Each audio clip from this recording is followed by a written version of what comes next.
Ready when you are. Hello, I'm Ed Stetzer, here with Vince Antonucci from Forefront Church, and you just spoke to almost 1,000 people gathered in the hall, talked about your big idea. What we're doing, these are the live interviews with the speakers right after they speak here at the Whiteboard sessions. What's the big idea? People watching this didn't hear you, so tell them about it. Yeah, the big idea, it's kind of my passion that God's given me, which is to seek and save God's lost children. Talked about how churches in America are growing. We have all kinds of exploding churches. There's new churches starting everywhere. Yet the number of people going to church today is about 8 million, less than it was 20 years ago. They say that 2.2% of churches are growing by conversion growth, and even those 2.2% are growing primarily through transfer growth. And so unfortunately, it stinks that it's a radical idea to reach lost people, but I think it's a radical idea for today's church. So your concern is, though we do see some churches growing, Christianity is in decline in North America, and you're trying to say, how do we reach How do we reach the lost? Yeah, how do we stop being... How about instead of dreaming about having big churches, we dream about reaching lost people? Because we can steal people from other churches and have a big church, but what have we gained? And so what if we focus on reaching lost people rather than reaching saved people from somebody else's church? That's good. You've recently written a book that involving a T-shirt. Tell folks a little bit about that, because that relates to your passion. Tell us about it. Yeah, the book is I Became a Christian, and all I got was this lousy T-shirt. You can buy it at Amazon or your local bookstore. And on sale now. Yes. Yeah. And the book kind of tells my story of becoming a Christian. I became a Christian from a completely non-Christian background. Mother's Jewish. My father was a professional poker player. Talked about that a little bit today.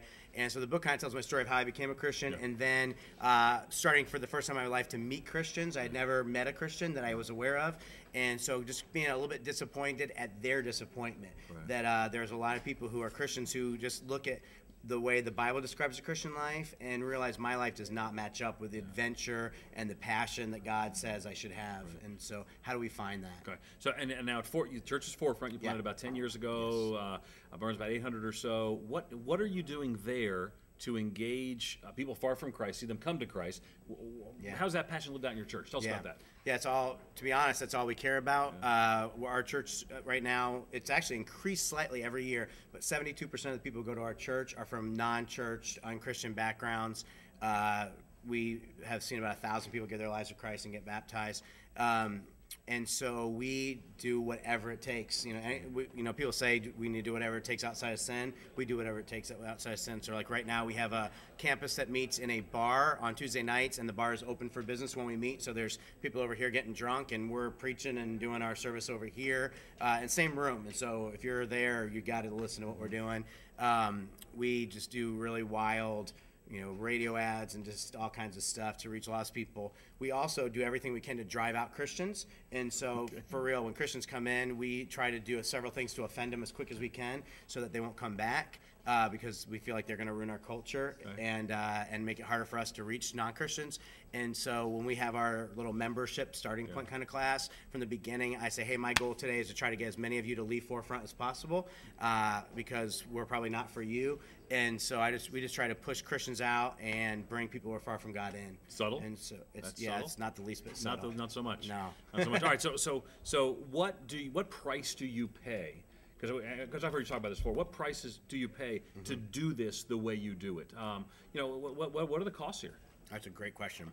And I have ice in my mouth. No, enjoy. Man, there's a lot of prices. I mean, I think part of the reason that our church hasn't gotten bigger than it has is because we're constantly driving people away. And it's not, I'm not joking. When we'll do a newcomer class with 50 people, and the next day I'll get 16 or 18 emails saying, you offended me, I'm not coming back at your newcomer class. And so when you drive away Christians, so we're trying to reach people who don't go to church, but somehow are still open to church if it was done different. That's not the greatest niche of people in the community. And so by the nature of what we're doing, we're not going to be that big. Our offerings aren't going to be that big. If you reach people who are far from God, they're not going to come in as tithers. And so you sacrifice salary. You sacrifice some things that you wish you could do, but you can't. Ben Arment, who's in charge of this conference, came to our church once to kind of check it out, and he said, one of the things I noticed is that their church smelled, and this was not our bar campus, but it smells like beer, which I don't think our church smells like beer, but I'm sure some of the people sitting around them probably smell like beer. And so it's just a really different, odd kind of thing, and there's a lot of prices you have to pay. You unpack some of that, I became a Christian, got the T-shirt. No, not really. Okay, no, right. I talk a little bit about the mission that Jesus gave us, but the book's much more just about like how do I live an authentic, passionate Christian life. Okay, tell people where, if they want to find out more about the church. It does sound unique. Where would people find that out? Yes, www.forefront.org. You can learn a little bit more about us, and that'd give you some idea. I mean, coming and checking out probably would be the best. It really is different. And where is it? Where's it located? Virginia Beach, Virginia. All right, when you talk about driving away Christians, which sounds odd to a lot of people, you've been around 10 years. You got some Christians who are now not new believers or unchristian, and they're now believers. Yeah. Do you drive them away too, or what's the plan with them?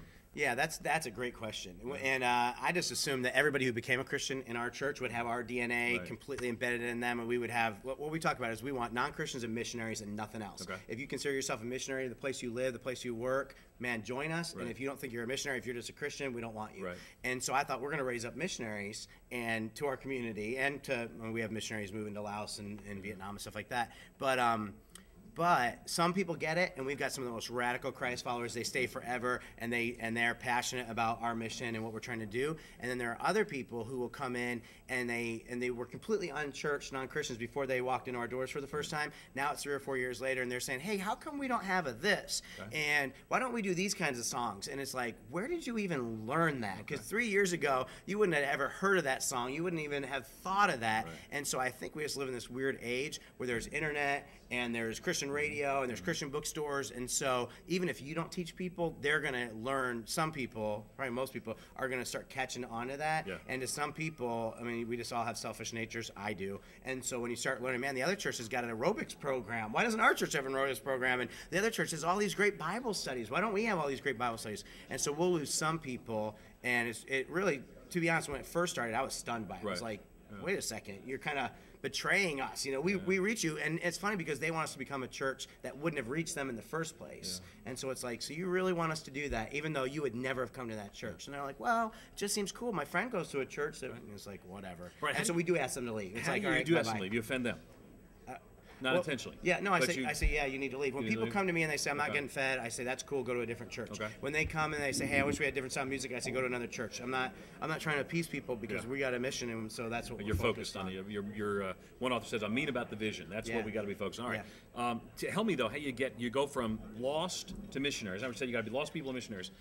Jesus, we see this progression in Jesus. He goes from come and see, and then near the end of his earthly ministry says, eat my flesh, drink my blood. I mean, there's got to be some steps to there. What are the steps to get that hardcore unchurched person to be that missionary that you want? And how do you do that without losing them? Yeah, and there are definitely steps, and we have small groups, and we do discipleship and stuff like that. But I would say that it's a quicker process than you think, because when you have somebody, we have people who are rabid. They're rabid about our church, about Jesus, because they were so far from God. When you go to most churches, I think if you said to those people in the church, hey, if you didn't go to this church, what church would you go to? They'd say, oh, I'd probably go over to this church. It's supposed to be good to that one. If you asked our people, a huge majority of them would be like, I wouldn't go to church if it wasn't for this one. And so when you have the person who really was I was lost a month ago and now I'm saved, man, a lot of our people have this grace explosion that it's just unbelievable to them that God loves them, that they get to be a part of this. And so there's a quick turnaround where they're coming 1 week and the next week they're bringing people and saying, man, everyone's got to experience what I got to. They very quickly engage. Yeah, but we do have small groups and discipleship and all that kind of stuff, but I don't think you necessarily even need that to get people from lost person to missionary. It happens quick. How is what you do, the whole Willow Creek reveal, all this kind of stuff's come out recently. How is what you do different than there? And what is that, how does that speak to your situation, if at all? What do you got to consider with Willow saying, we're moving away from seeker stuff? Right. I shouldn't say that because that would be a mischaracterization. Changing the way they do church. Right. Well, I definitely wouldn't talk negatively about any other church, and I don't know enough to say.